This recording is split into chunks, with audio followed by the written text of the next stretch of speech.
Alicia. Thanks for the wisdom that you poured into your discussion board post.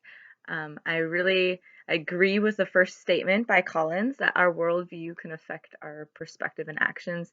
And I know I've seen that in my life, and I'm wondering what kind of experiences you've had in your life where you've seen that play out, whether it's something big or something small. I know it's incredible, especially when traveling, seeing so many different worldviews and encountering so many different worldviews. It's profound to see how they do our perspectives do affect our actions. And one thing that Collins says, I think it's page 84, says how we view human beings is part of the worldview that guides each of us in our thinking, and that determines how we will counsel. I think that's really interesting, specifically that the way that we view people, so our worldview ultimately, has just a profound effect on how we counsel. Considering a Christian worldview, it does have a profound effect because we have the hope and the life that we find in Christ.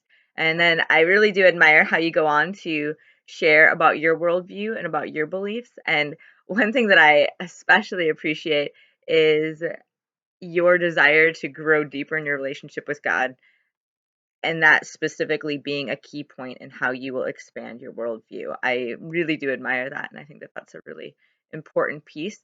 And as people who are pursuing human services or counseling or that area, it really is important that we are continuing to go deeper and we don't just stay on a surface level of our understanding and our relationship with God, because it is truly from his spirit that we can flow in just so many beautiful ways in wisdom and in knowledge and in truth. And so going deeper is always a really important part of that. So I admire your answer to that.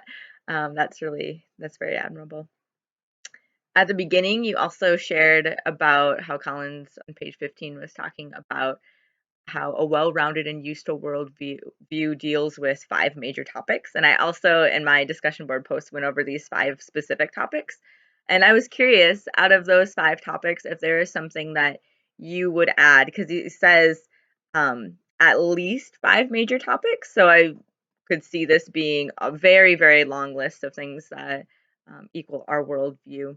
So I know for me, when I was thinking about it, something I would add to it would be part of our worldview is our perception of our purpose and our value. It's really profound to me. So I do ministry overseas, and even, I mean, obviously in the States, we encounter this all the time. But people of different religions, different backgrounds, different cultures, different upbringings, different worldviews ultimately, and they perceive their purpose and value for being on this earth so differently from how I do as a Jesus follower and as someone who, yeah, has hope in Christ. So that's just an interesting, different element to think about when we're looking at worldview. I really appreciate your post. Blessings to you in your continued studies. Thank you.